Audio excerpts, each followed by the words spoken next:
Bonjour et bienvenue à ma 7e capsule sur les plantes sauvages comestibles. Aujourd'hui, une autre plante qui est souvent considérée comme une mauvaise herbe, mais qui est pourtant considérée comme un très bon légume en Asie. J'ai nommé la grande bardane.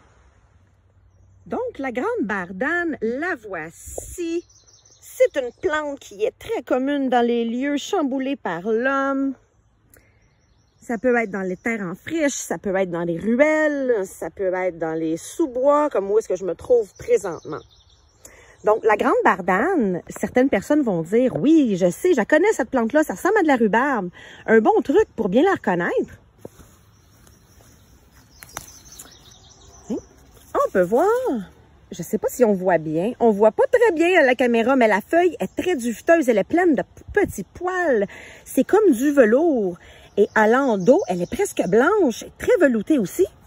Et son pétiole aussi, il est plein de petits poils et c'est doux. Donc, on sait que la rhubarbe n'a pas de pubescence au niveau des pétioles et ses feuilles non plus sont pas poilues.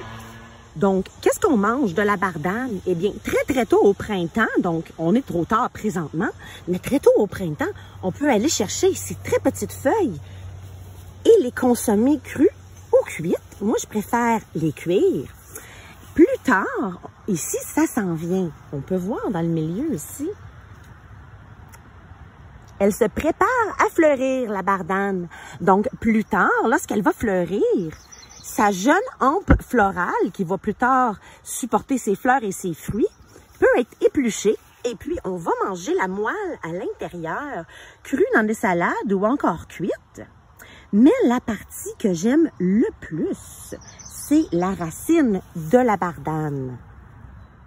Donc, la racine de la bardane est vraiment super intéressante à consommer, encore plus intéressante à déterrer. Ça peut être assez ardu de déterrer une belle racine de bardane parce qu'elle peut mesurer jusqu'à 4 pieds, imaginez. Et puis, à la base, sa circonférence peut être de 1 pouce ou même un petit peu plus. Donc, il faut se munir d'une bonne pelle et évidemment, essayer de trouver un endroit où le sol est assez mou et assez humide. Ça va nous aider à la déterrer. Ensuite, la bardane, la racine, moi, je ne l'épluche pas. Je fais tout simplement la brosser vite, la nettoyer très bien et puis ensuite la couper en petits morceaux, la faire frire dans le beurre et dans le sel, dans la poêle. C'est absolument délicieux.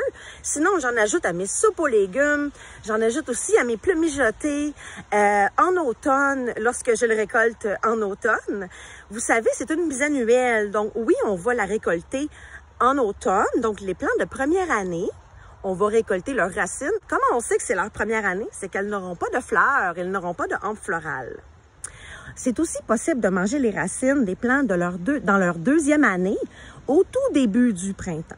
Présentement, il serait trop tard pour manger les racines des plants qui ont 2 ans parce qu'ils sont déjà en train de se préparer à faire des fleurs.